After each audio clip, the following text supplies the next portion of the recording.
Hello, party people. Welcome. It's very exciting to be back and back creating. First piece back is a piece of fan art from Kelly Hart's Quicksilver Ford scene. Ford scene. Lots of very. There were lots of things I didn't know how to do. I was Googling all kinds of things: forge equipment, stonework, wolf snarl, leather pants. It got very interesting. It got very interesting. And had no idea what I was doing most of the time. So there's going to be a few things I want to talk about in this video, including the nervousness, trepidation, those kinds of feelings that can come up when starting a new project or coming back to something that you used to have a level of expertise at that now feels a little rusty, right? That was very much there for me. There's a lot of concern around that. And also the messy middle, because we need to talk about how messy that can get. And I have a prime example for y'all. So let's get into it. Okay, so first thing, in dealing with the nervousness, the trepidation, I used to be someone who put a lot of pressure on myself to perform, to get things perfect, that kind of thing. So what I found and what I find, because I'm still using these, what I found really helpful were a couple of ideas. The first one was from Alpefa. I hope I'm saying his name right. He's a German painter. He's fabulous. I'll have him linked down below. And he did a promo with Clip Studio Paint and for digital art because he's a traditional oil painter. And he did a promo with them. And one of the things he said is like, you really can't mess it up.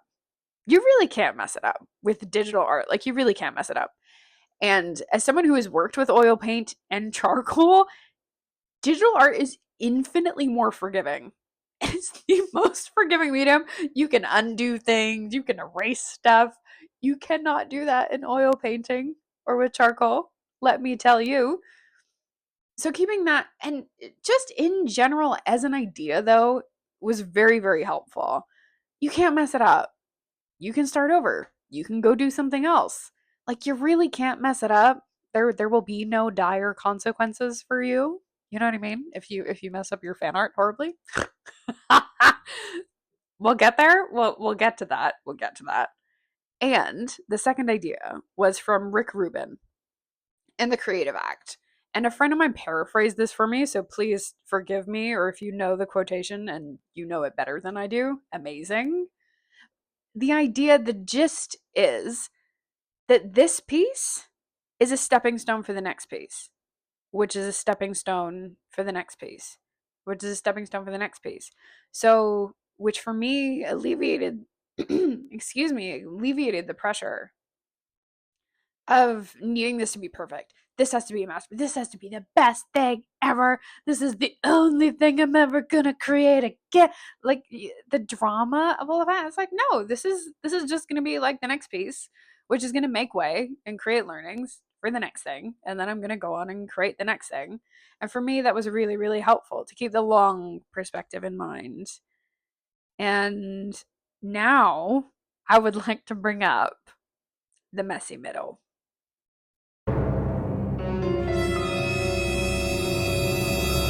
Because the middle does sometimes get messy, especially if you're trying something new, especially if you're pushing some edges and don't quite know what you're doing or quite how to get there and you have a vision in your head.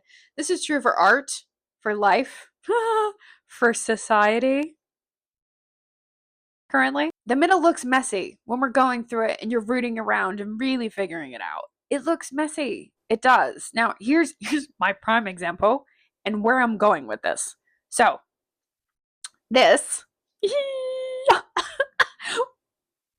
Fisher, except he looks like a really pale cubist drag queen with a bad wig. Can I get a yikes? Can I get a yikes? If I would have stopped there, if I would have listened to all of my internal narrative, just been like, this is hopeless. It looks like I've never seen a face before. This is terrible. And not had a sense of humor about it and not have done enough creative things to understand the doubt, The ugliness, the like uncomfortability of having something that looks really miserable that you don't really want anyone to see. The key is don't stop. Do not stop there. Do not take your ball and go home. It's very tempting. It's very tempting to want to leave and just take your ball and go home and never look at it ever again. And if I would have done that, I never would have gotten to the end, which was this. Now, before and after, I don't know how I'm going to lay that out, but the comparison of the two. If I would have stopped in the messy middle, I never would have gotten to this piece that I'm really happy with at the end. And that's the point, is it ain't over till it's over. And do not let your messy middle dictate what's possible for you at the end. Is all I'm saying. Is all I'm saying. And I do believe that's it for me for today. I'm quite happy with it. I'm quite happy with it. Turns out wolves do really bizarre things with their faces when they snarl. It's just mostly like gums. It's very strange. If I can find a photo, I'll share it. It's very odd. Odd creatures. Not nearly as intimidating. There was some artistic license taken with this piece. Hope you guys enjoy it. Let me know what you think. Let me know what you think of it. Did I pull it off? I kind of feel like I did. I love it. Regardless of what anybody says, I love it and I'm here for it and I'm excited to do more. I'm excited to be back in the space. And let me know. Comments, questions, give them to me down below. Hit that like button. Subscribe if you're keen, because there will be more. And keep creating. I'll talk to you guys real soon. Mwah.